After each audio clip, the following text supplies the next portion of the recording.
Assalamualaikum warahmatullahi wabarakatuh. Sabahul khair. Selamat pagi anak-anak sekalian. Kaifa halukum? Bagaimana kabar kalian? Semoga semuanya dalam kebaikan dan keberkahan Allah Subhanahu wa taala. Anak-anak sekalian, hari ini kita akan belajar bab 6, yaitu tentang perkembangan Islam di Indonesia.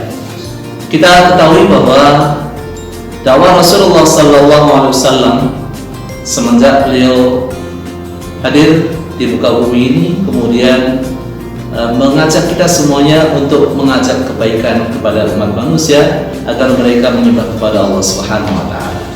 Sehingga para sahabat baik saat bersama dengan Rasulullah SAW maupun ketika beliau wafat, mereka semuanya pergi mengembara ke seluruh penduduk negeri untuk mengajak mereka semuanya masuk Islam. Sehingga kita semuanya menyaksikan bahwa hari ini rakyat Indonesia sebagian besar mereka menganut agama Islam ini.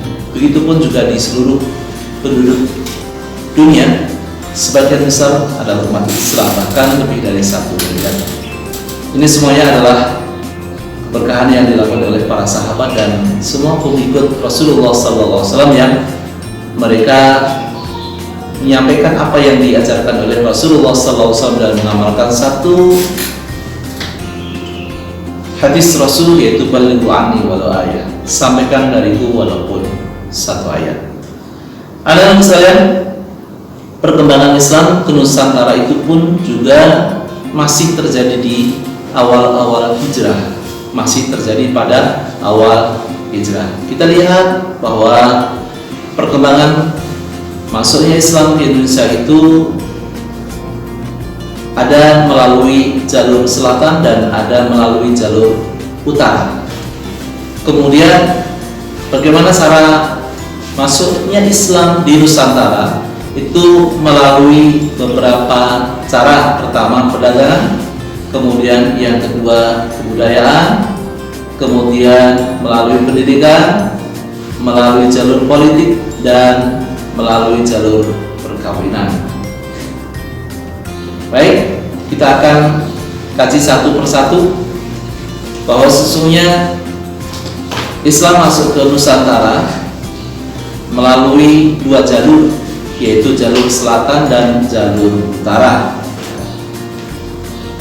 Jalur selatan dan jalur utara. Jalur utara itu melalui rute Arab, yaitu Mekah, Madinah, Damaskus, Baghdad, Gujarat, Sri Lanka, dan kemudian masuk ke Nusantara. Sementara jalur yang kedua, jalur selatan, itu melalui rute Arab, Mekah, Madinah, kemudian Yaman, Gujarat, Sri Lanka, dan Nusantara.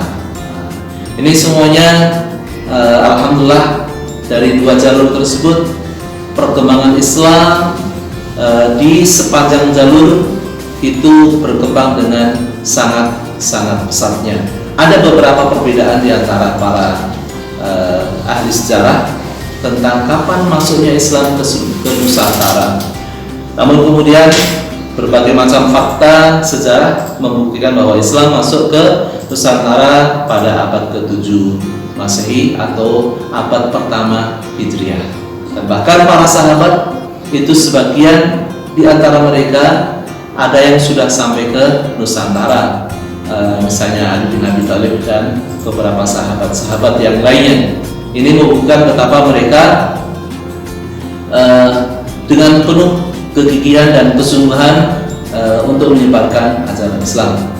Kemudian selanjutnya kita lihat bagaimana cara mereka menyebarkan ajaran Islam ke Nusantara ini. Berbagai macam cara mereka lakukan untuk menyebarkan ajaran Islam. Pertama, melalui perdagangan. Para sahabat bukanlah orang-orang yang kaya raya, sehingga ketika mereka mengajarkan Islam, mereka pun juga berdagang. Tapi bukan berarti mereka adalah pedagang yang mengajarkan Islam, namun mereka adalah para dai yang sambil berdakwah, sambil berdakwah mereka berdagang di sepanjang jalur perjalanan mereka.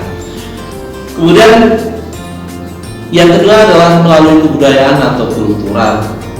Mereka ketika memasuki negeri kita, mereka lihat berbagai macam seni kebudayaan yang ada di negeri kita, di tanah air kita. Mereka mengadopsi dan kemudian mereka mengajarkan Islam melalui seni-seni tersebut, sehingga ada seni gamelan, ada seni wayang dan sebagainya yang kemudian diisi di dalamnya itu dengan ajaran Islam, sehingga hal ini menarik bagi masyarakat, terutama masyarakat tanah air dan seluruh masyarakat yang lainnya.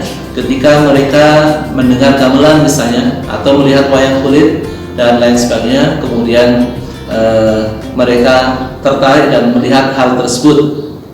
Sebagai contoh adalah apa yang dilakukan oleh Wali Songo, salah satunya adalah Sunan Kalijaga yang kemudian dengan menggunakan wayang kulit kemudian mengajarkan Islam.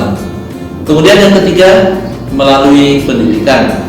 Pendidikan ini sangat penting, di mana para ulama, para dai yang menuju ke tanah air, mereka singgah di beberapa tempat. Ketika mereka singgah di beberapa tempat tersebut, mereka juga mendirikan pesantren, mendirikan masjid-masjid yang kemudian di dalam tersebut kemudian diajarkan ajaran Islam. Ini sehingga menarik kepada masyarakat untuk mereka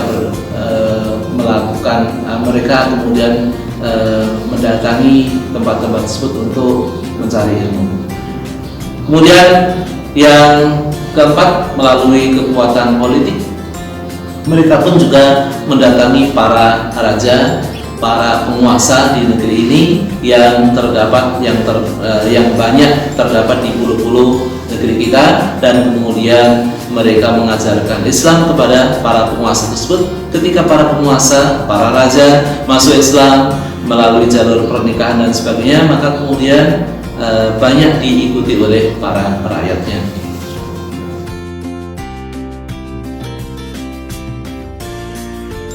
Baik, anak sekalian, terakhir sebetulnya adalah perkawinan. Perkawinan yaitu ketika mereka mendatangi negeri kita dan kemudian mereka menikah dengan masyarakat, karena mereka mendatangi negeri kita, mereka tidak membawa keluarga, tidak membawa sanak kerabat, mereka hanya kesendirian, sehingga kemudian ketika mereka mendatangi negeri kita, mereka kemudian juga menikahi masyarakat yang ada di negeri kita, sehingga kemudian melalui perkawinan tersebut minimal istri mereka akan menjadi muslimah dan kemudian anak-anak mereka akan menjadi muslim. Lalu sekalian, itulah beberapa hal yang bisa disampaikan untuk pertemuan pertama ini. Semoga nanti akan kita lanjutkan pada pertemuan selanjutnya. Terima kasih atas perhatiannya. Selamat belajar. Assalamualaikum warahmatullahi wabarakatuh.